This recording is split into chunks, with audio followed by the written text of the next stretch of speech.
Saudações, telespectadores da TV Altiora. Estamos de volta com o nosso programa Medicina e Saúde.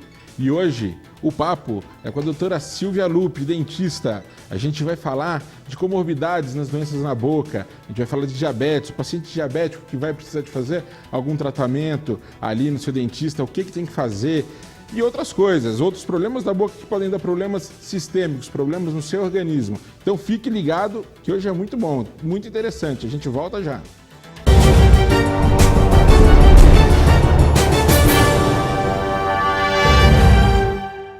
Voltamos em definitivo com o nosso programa Medicina e Saúde e hoje com a doutora Silvia Lupi, fantástica, falando sobre problemas da boca, problemas ligados a outras patologias do seu corpo e que vão se manifestar e que vão dar problema em outras doenças que você tenha, diabetes, problemas do coração. Silvia, satisfação em tê-la aqui no nosso programa. Eu agradeço, João, a oportunidade de estar aqui com os telespectadores, falando um pouquinho sobre a minha área, sobre a odontologia, e ajudando as... Sim. Na sua formação você tem uma especialidade, né? Sim, eu sou endodontista, atuo já há 20 anos aqui em Bragança. O que o endodontista faz? Conta pra mim. O endodontista trata os problemas de canal, né? Uhum. Faz os canais, na verdade. Então, várias patologias endodônticas. É nessa área que a gente atua, dentro do canal. Isso. Você faz a parte geral. Sim. Que eu sei que você faz a parte geral. E você faz a parte dos canais, exatamente. Isso. A minha especialidade, o meu foco são os canais. Você já atua mais nas profundidades dos dentes ali, né? Exato. Você sabe que dentista, para mim, é assim, um instrumento de tortura, né? Né?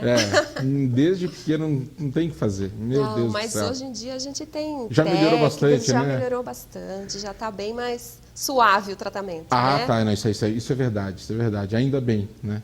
Bom, Silvia, vamos falar então do paciente. A gente já vai começar a falar do paciente mais complicado, então, né? Que não é aquele paciente que normalmente está tranquilo, não tem comorbidades. Então, infelizmente, a gente está falando de um paciente que ele já vem com alterações em todo o seu corpo por causa, focando o diabetes. Focando o diabetes, ele já tem as alterações características do diabetes e ele provoca alterações na boca. Sim.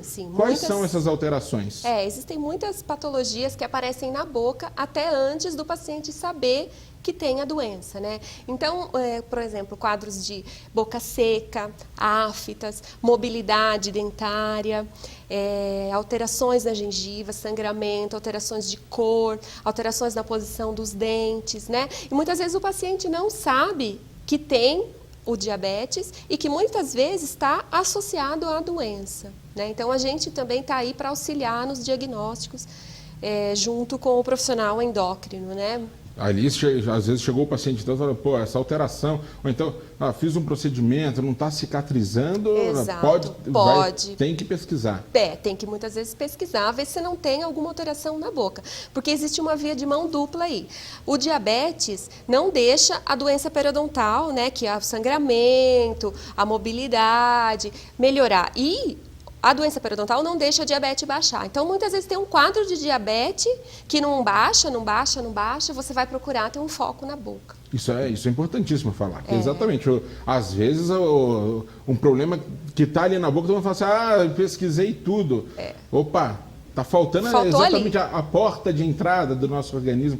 É uma coisa realmente importante que deve ser falada e que, infelizmente, muitas vezes é negligenciada no nosso meio. Exatamente. No meio, às vezes, a gente passa batido, né? Tanto pelo dentista como o profissional endócrino também, né? Não liga, não tem uma ligação entre uma coisa e outra. O que a gente vê bastante nas várias entrevistas, várias conversas que a gente tem aqui no programa, é exatamente a necessidade dessa conversa entre profissionais de saúde. Né? Exatamente. Olhar o paciente como um todo e fazer esse acompanhamento multidisciplinar, onde você vai estar associando, então, aquele acompanhamento que às vezes o paciente passa várias vezes ali no pronto-socorro, não faz um diagnóstico, etc. O dentista pode acabar fazendo, pode ajudar a auxiliar exatamente o diagnóstico, né? Bom, então a gente falou do paciente que nem sabia que tinha diabetes e eventualmente passou por um problema ali, foi pesquisar e descobriu diabetes. E o paciente então que tem diabetes, ele já sabidamente tem diabetes, apareceu ali com um problema. Vamos abordar desde a parte mais simples, que é, então, ali... uma carizinha tranquila até a perda dental. As grandes cirurgias e exatamente, eventualmente perder um dente. Como que a gente aborda esse paciente já sabidamente com diabetes? Ele tem que fazer algum exame? Ele pode chegar, não, vamos tratar e beleza. Não. Sempre o paciente que é portador do diabetes tem que estar informando ao dentista, né? O caso, a situação, e o profissional, o dentista também tem que estar sabendo aonde está trabalhando e sempre pedir um exame, sempre pedir que o paciente esteja compensado, que o paciente, antes de qualquer procedimento, se for o caso, tome um antibiótico, faça uma medicação anterior, faça um controle da glicemia para poder estar intervindo. O dentista nunca pode intervir sem antes ter essa pré-consulta, essa avaliação. Essa pré-avaliação, exatamente. Bom, o paciente então, ele vai tratar uma cárie. Chegou o paciente, ô Silvia, vim aqui então para você avaliar minha boca. Bom, você tem uma cáriezinha e vai mexer. Eu tenho diabetes.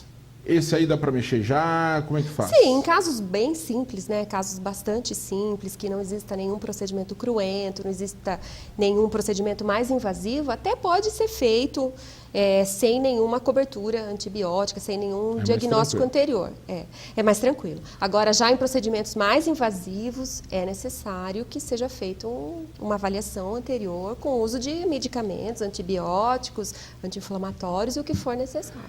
Bom, existem outras coisas que são, em tese, tranquilas também, mas se manifestam aí na boca. A halitose, às vezes um sangramento, boca seca, afta, tudo que você já citou. Mas são coisas que incomodam violentamente o paciente, sem certo? dúvida. E aí, o paciente rígido e o paciente diabético, o paciente com outra comorbidade, pode ter problema ligado a isso. Vamos abordar uma por uma, então? Fala para mim da halitose, então. Como abordar a halitose em relação aos problemas da boca no diabético e no paciente rígido, sem que eu vejo na minha prática o paciente às vezes, eu tenho problema de mau hálito, eu falo assim, problema de estômago. Eu falo assim, espera aí. Nem sempre, né? Você pesquisou a boca? Você foi ver. Você foi ver a boca? Como é que é isso? Exatamente. Muitos pacientes chegam até nós, né, até nós dentistas, com um quadro muito grave de halitose. E muitos realmente acham que é do estômago, e nem sempre é, né? Muitas vezes está diretamente ligado à doença periodontal, à gengiva, ao sangramento, e outras vezes a falta de higiene, É complicado, exatamente, porque é uma coisa que por ser tão básica, às vezes a gente perde. Negligencia. É um dia que, estou meio cansado, deitei aqui, estou assistindo televisão, dormiu, no outro dia você fala, esqueci de escovar o dente. Aí... Nossa, acho que eu estou com mau hálito. Por que será, né? Exatamente. E o uso do fio também é imprescindível, né? Muitas vezes o paciente escova os dentes, mas esquece de escovar a língua, que é também primordial, fazer a escovação da língua. Exatamente, aí prolifera uma quantidade de bactéria. Aí fica complicado. E aí a gente traz então para o nosso paciente que já não é tão tranquilo, paciente que já tem uma comorbidade. Então ele já tem uma alteraçãozinha, a gente sabe que vai proliferar mais bactéria por ele ser diabético, ele vai ter mais problemas de gengiva, etc. Tal. Como que vai ser o hálito, então, nesse paciente que já tem essa alteração? É pior ainda, né? O quadro torna-se cada vez mais grave. Conforme as patologias vão acontecendo, o quadro vai ficando cada vez mais grave. E às vezes uma simples consulta no dentista, ele pode estar te ajudando a fazer esse controle, a melhorar esse quadro e abaixar o quadro glicêmico também. Sim, isso é fantástico e realmente muito importante. Outra coisa que você citou foi a boca seca. Isso. A gente sabe que o paciente diabético, ele bebe muita água, ele tem, isso aí é um sintoma do problema do diabético, ele vai ter muita sede. Como que é a manifestação disso no paciente diabético? Como você vê isso no seu consultório? O quadro de você não ter a salivação, a saliva, ela acaba sendo uma proteção, né, para os dentes. O fato de você não ter saliva, você aumenta muito a cárie, aumenta muito o problema gengival, periodontal. Então, assim, acaba... Você perde a proteção. Você perde a proteção, exatamente. Você acaba agrava mais ainda o problema, né? Sim, sim. E muitas vezes a primeira manifestação do diabetes é a boca seca. O paciente sente a boca, nossa, minha boca está seca, né? Bebe muitas vezes água por dia. Vou ver o que está acontecendo com o dentista com a boca seca, está com diabetes. Isso aí pode acontecer. A gente está chegando no final desse bloco, mas antes de acabar, eu queria falar de afta, porque você citou a presença de aftas como uma possibilidade de alteração da boca pelo próprio diabetes e até no paciente normal. Como que é... A como você vê isso? presença de aftas normalmente está relacionada a um quadro de baixa imunidade. Né? Geralmente o paciente que tem uma baixa imunidade, ligado a todo esse quadro sistêmico, pode desenvolver a afta. Então sempre procurar saber por que surgiu essa afta. Eu estou com um quadro de estresse, eu estou com uma baixa imunidade, eu estou me alimentando bem, eu estou dormindo bem. Tudo isso são fatores que relacionados influem na boca. Tá certo. Silvia, a gente vai fazer um intervalozinho e a gente volta já.